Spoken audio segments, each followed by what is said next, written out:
disappointed to realize that my films are relevant for so long, far longer than they should have been relevant. This whole problem started in 1949 when Hindu priests from belonging to the right wing element broke and entered the Babri Masjid at night, at midnight, and installed Ram idols in the Babri Masjid. Then videos were created saying there was a miracle and Lord Ram appeared in the Babri Masjid, broke the lock, and there were these videos that showed a baby Ram suddenly appeared in the masjid. 23 दिसंबर की रात मैंने देखा कि बाबरी मस्जिद में यकायक चांदनी सी फूटी और उस तेज रोशनी में मैंने देखा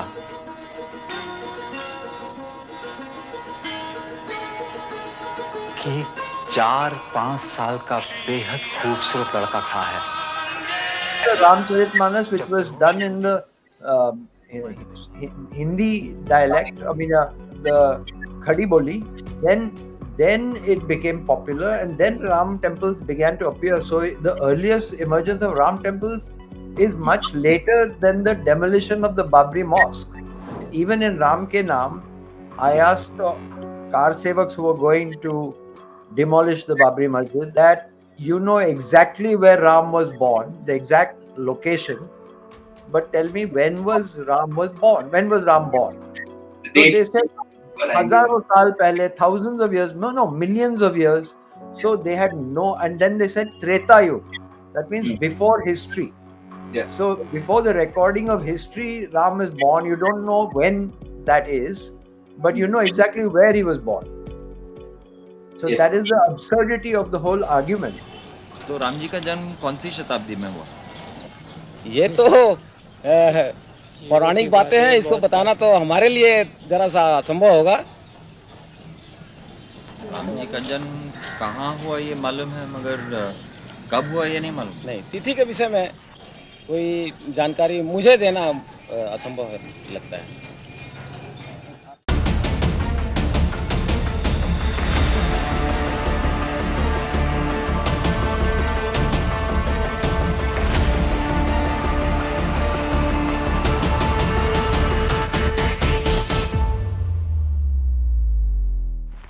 Hello and welcome to The Wire. My name is Zeeshan Kaskar.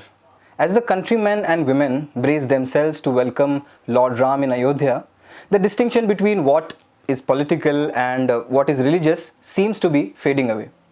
There are questions raised by some of the biggest swamis of the Hindu religion on the religiosity of the opening of the temple, but despite that, the Bharatiya Janata Party is going ahead with their much awaited Pran Pratishthan ceremony.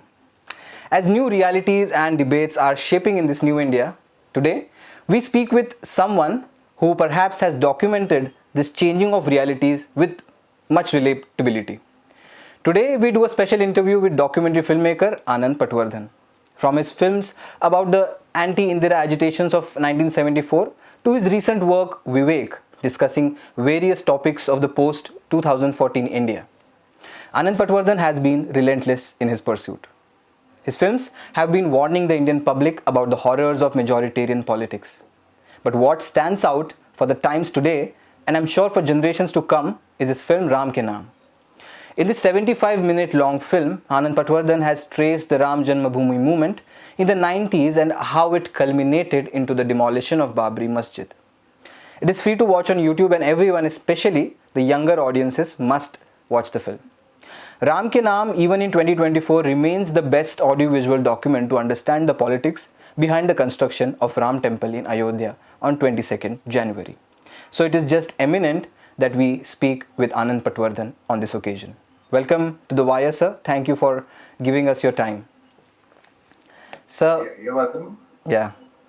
Sir, first of all, I want to know that today, in a way, your film has come full circle. We can say in a parallel universe, this could have been the ending of your film. So, how do you look at the politics that has been shaping up in the lead up to this event of 22nd January? I'm just disappointed to realize that my films are relevant for so long, far longer than they should have been relevant. By now, the film should have been outdated, long outdated.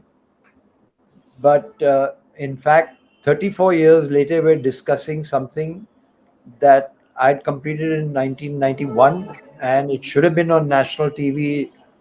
It should have been shown all over the country. If we wanted to protect ourselves from the communal virus and from falling prey to majoritarian politics, ji then films like these should have been shown by the government in power, ji because our government in power claimed at the time to be a secular government, yes a country that had a secular constitution.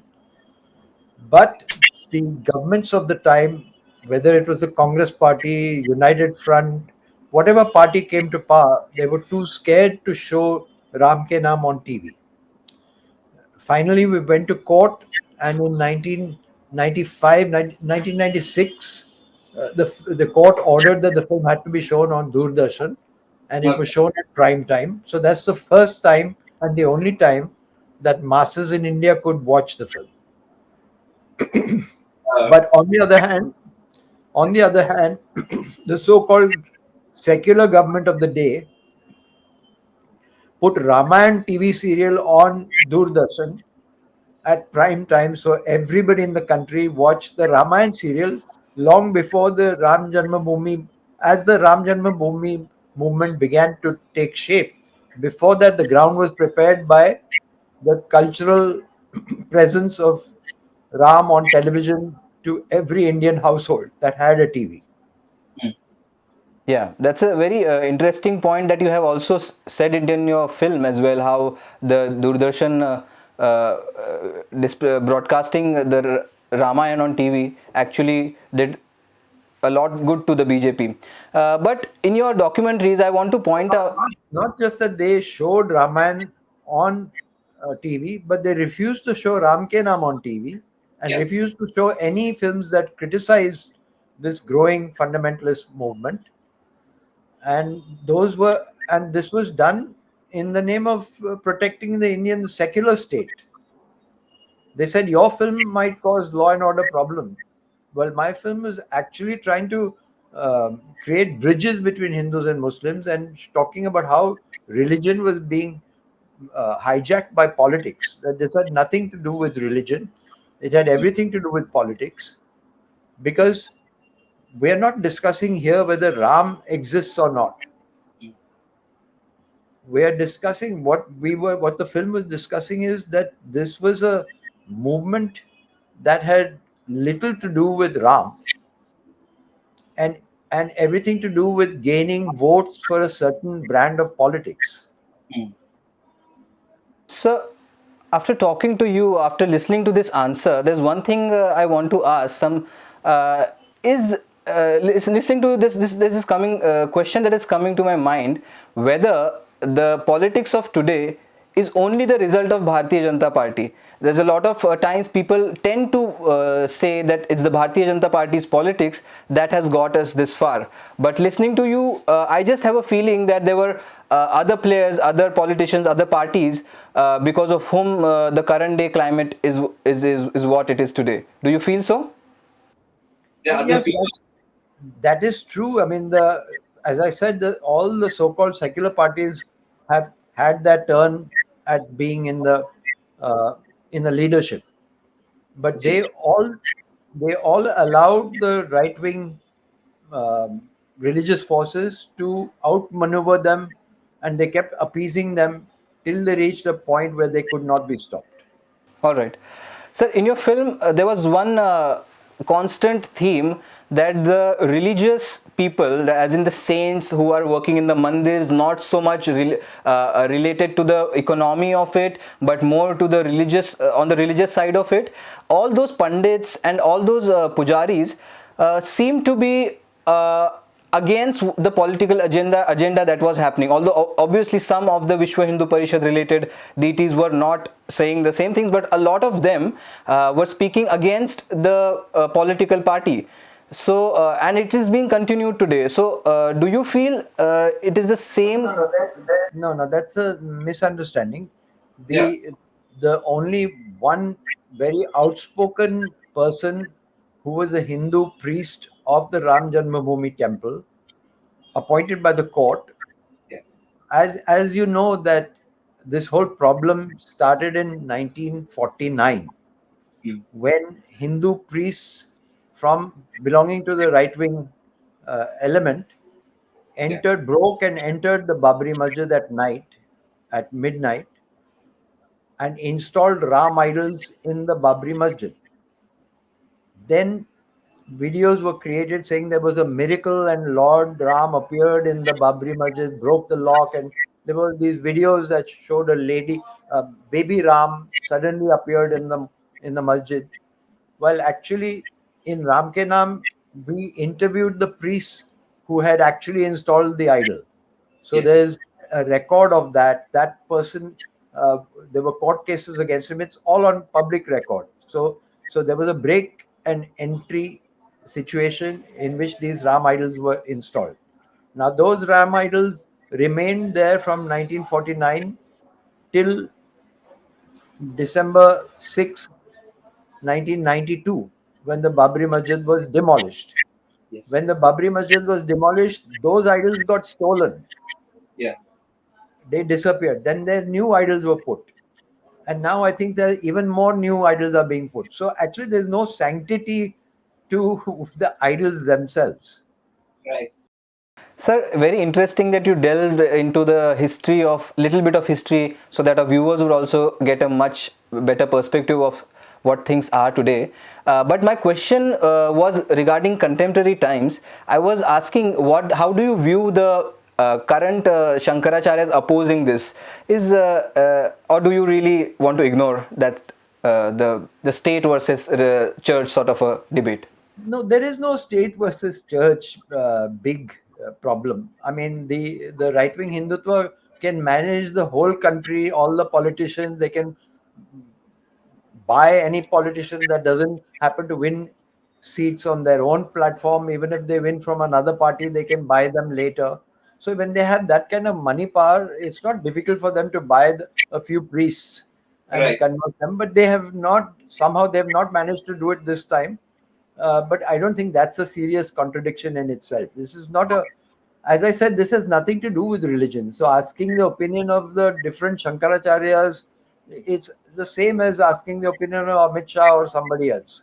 Nobody has more religious authority. Firstly, we are all talking in the realm of fiction. We're not talking in the realm of objective reality of historical fact or anything like that. After all, the Ram Katha is part of literature. It's part of our epics. Kalidas. wrote it. It's a part of the there is the Valmiki Ramayana, Yes. which was in Sanskrit. So very few people had access to the Valmiki Ramayana. It's only in the 16th century that Tulsidas, this Ramcharitmanas was made the Ram figure popular in many parts of the country, especially in the north. And that is when Ram temples began to emerge.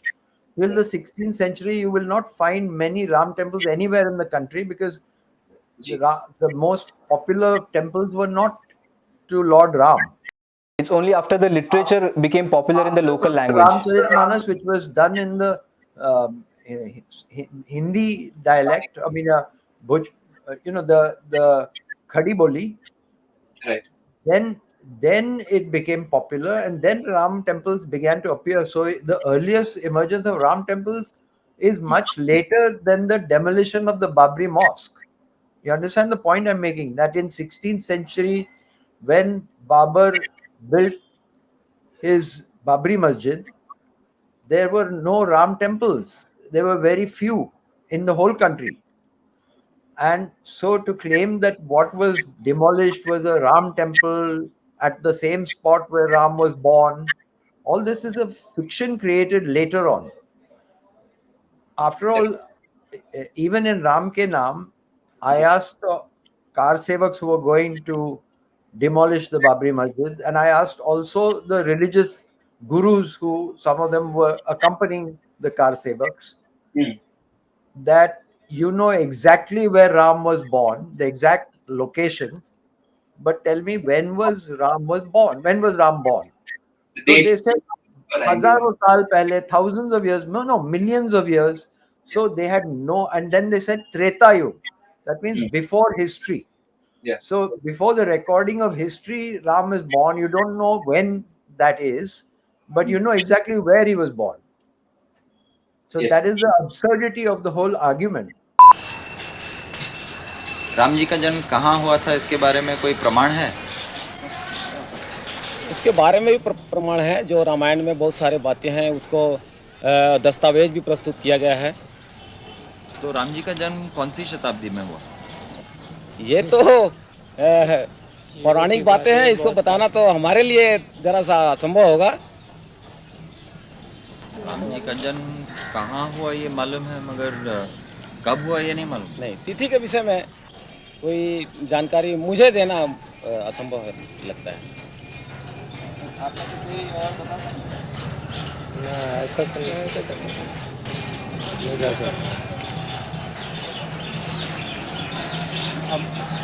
आप बता सकते हैं?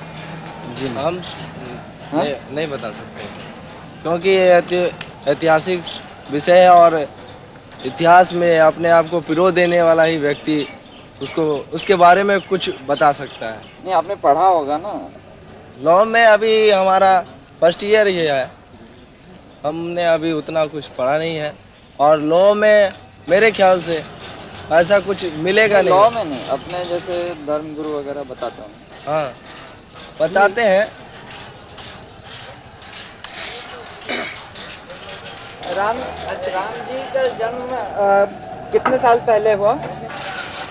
खुद हजारों वर्षों की पूर्व, लाखों वर्ष, हजारों वर्षों की पूर्व। कौन सी शताब्दी? इसका इतिहास की पूरी विषय त्रेता युग में। इतिहास से, आधुनिक इतिहास से इसका पता हम नहीं कर सकते। And now I can understand that it's an article of faith. Like it's like, you can't ask what is the proof that Virgin Mary was a virgin. So so people believe it, so they believe it, Yes. which is okay. Those who want to believe it can believe it, but don't tell me that this is historical fact, that this is some archaeological evidence. There is no archaeological evidence whatsoever. In fact, the archaeological evidence suggests otherwise. The chances are that the Ayodhya site, the earliest digs, the deepest digs, indicate that it was a Buddhist period. That Saket was the name of Ayodhya, a Buddhist in the Buddhist era. So the artifacts were found were Buddhist. Now, if you go even deeper and dig deeper, you might find that the Adivasis worship trees or some piece of rock or nature. So you can go back in time and reinforce your faith, but this is all an artificial thing. Sir, thank you for meticulously pointing out all the things. It's like listening to you is like going again and watching Ram Ke Naam all over again. But I watched it recently, and another observation I had, I watched it recently again. So one observation I had was that all the, so to say, marginalized people were talking the language of peace, while the businessmen or the one gentleman with the oil business, all these people who are relatively financially better off, all those people spoke of hate. So is this a correct observation, or do you have the same observation with people, or is there complexity? Or is complexity? This was the observation in 1990. And I think for quite some time, you could see a big difference between the communal virus in the middle classes and the communal virus in the working classes. But the communal virus was much deeper in the middle classes and the elite, and much less in the working classes who actually had been sharing common space with each other, whether Hindus and Muslims. Even in Ayodhya, when I filmed in 1990, we went to Faizabad, the twin city of Ayodhya. We filmed both in Ayodhya and Faizabad and surrounding areas. And we found that Hindus and Muslims were living side by side in the same village. They said कि हम शादी में उनके शादी में जाते हैं, वो हमारी शादी में आते हैं, एक साथ बैठ के खाते हैं. So it was always uh, a syncretic culture. The Ganga Jamuni Tehzeeb. Yeah, and all that has been slowly destroyed. So if you go today to the same area, I don't think you'll find what I found in 1990. Today you'll find that the communal virus has gone deep into the psyche of people. uh, so at least in North India, maybe so far that wagon has stopped at the north south border, and the south is still little free of it compared. Wanted to ask my next question. It was a little more about the contemporary times and not about your film. Is that there has been a much systematic mobilization of the Hindutva forces, especially in the past 1 year, in my and your state, which is Maharashtra. And this was one observation that I had while reporting in Maharashtra, is that initially there's something called Gav Gada in Maharashtra, where there's a system of various communities coming together and having their space in the village system, so to say. But even that village system is being infiltrated by certain systematic programs like the Sakal Hindu Samaj rallies, or something like the Durga Mata Daud, which has been happening in Kolhapur and adjoining areas. So all these things are happening. How do you look at the current times in Maharashtra especially, and rest of India as well? The spread of hate. No, it has been a systematic project of the RSS and Hindu Mahasabha, the main two pillars of Hindutva, carrying Hindutva, whether it's something led by Savarkar, the Hindu Mahasabha, but they were totally in conjunction with the RSS. And these forces have been now active for 100 years, and they have been systematically trying to divide the communities for their own political gains. So you can see that process in Maharashtra, certainly. Yeah, it has been systematic, but Maharashtra was lucky in the sense that Maharashtra also had a strong rationalist tradition.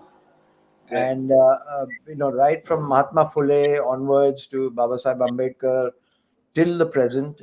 And you had people like Narendra Dabholkar, Comrade Pansare, all these people whom the so-called Sanatan Dharma people assassinated, because they were actually reaching the same as they assassinated Gandhi, because Gandhi was also appealing to the largely to the Hindu population all over the country, and Yes. they wanted to contest that space. So their biggest enemy were the people from the Hindu community that were also reaching out a rationalist or secular or a kind of universalist message to people, and those became the targets of the right-wing fundamentalists. Hmm. So right from 1948 onwards till now, they have killed a lot of uh, Hindus Yeah. speaking up for justice, Hindus speaking against caste, and Hindus speaking for equality between Hindus and Muslims Yeah. have been their targets.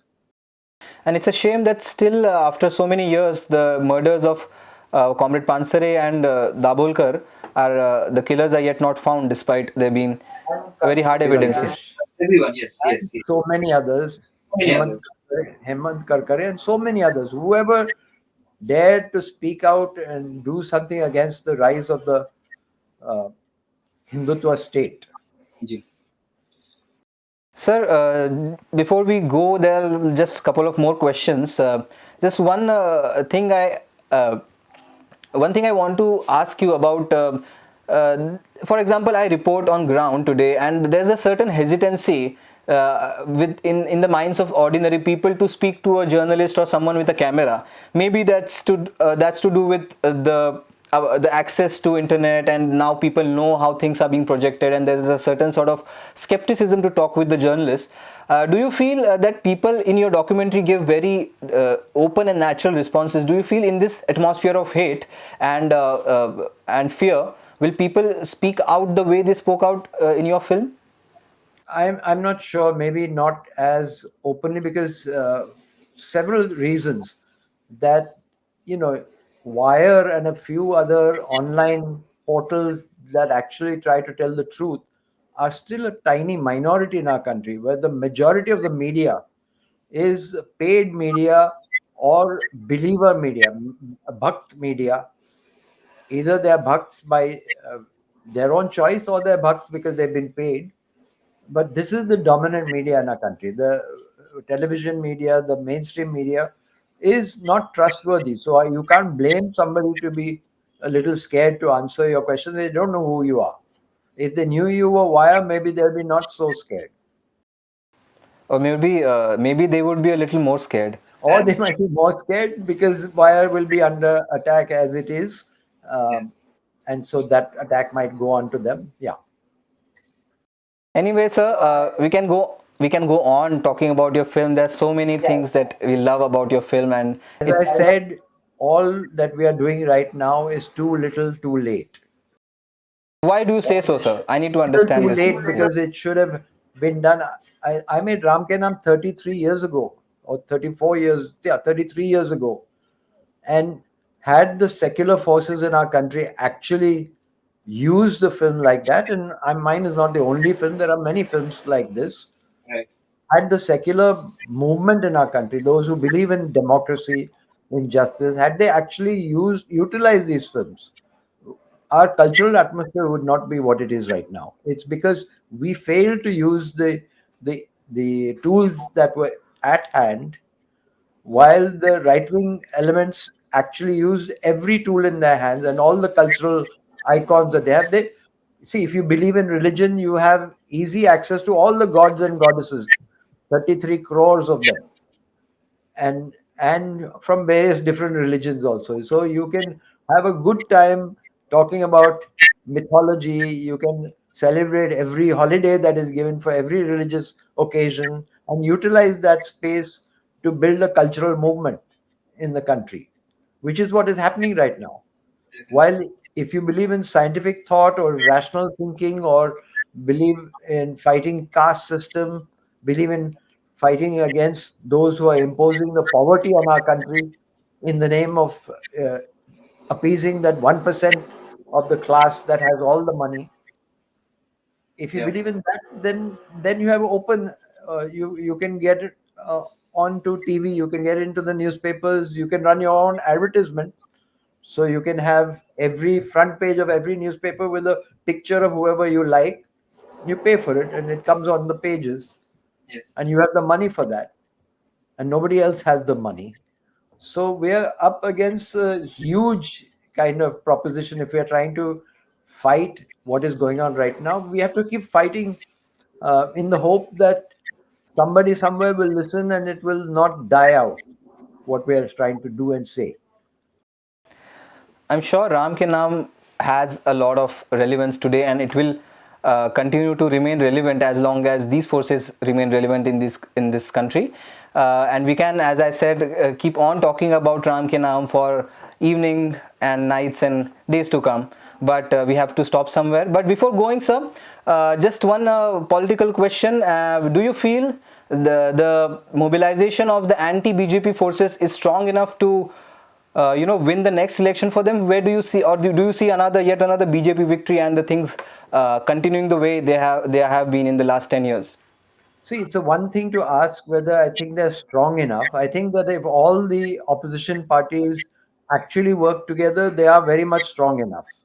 They're very much strong enough if all the forces come together. But they're strong enough to do what? They're strong enough to actually get people to vote for them. Whether that vote will be counted properly or not is a question mark, because as I said, all the money power is concentrated in one party, and all the instruments of coercion are concentrated with that one party. The court listens to them, the police and the entire enforcement agencies are all in the hands of one party. So to expect in that scenario to have a free and fair election is asking for a lot. I don't think that the elections that will happen will be free and fair. okay, If they were free and fair, there would be a close fight, because after all, when you calculate everything, yeah, the ruling party still doesn't get more than a 30 something percent. true, So that means the majority of the country actually votes against them.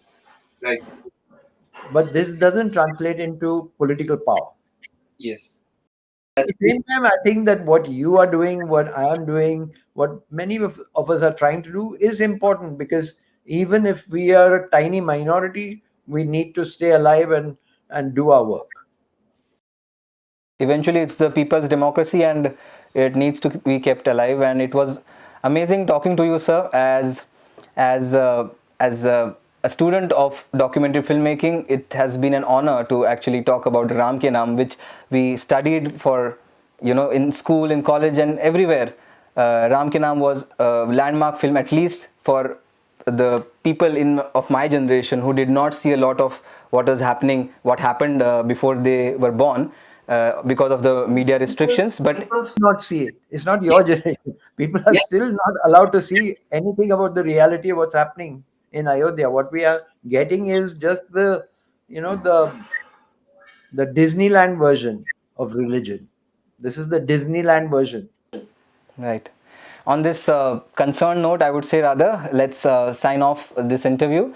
Thank you so much, Anand Patwardhan, for talking to us and giving your insights and recalling all the memories you made 34 years back. Thank you so much, sir.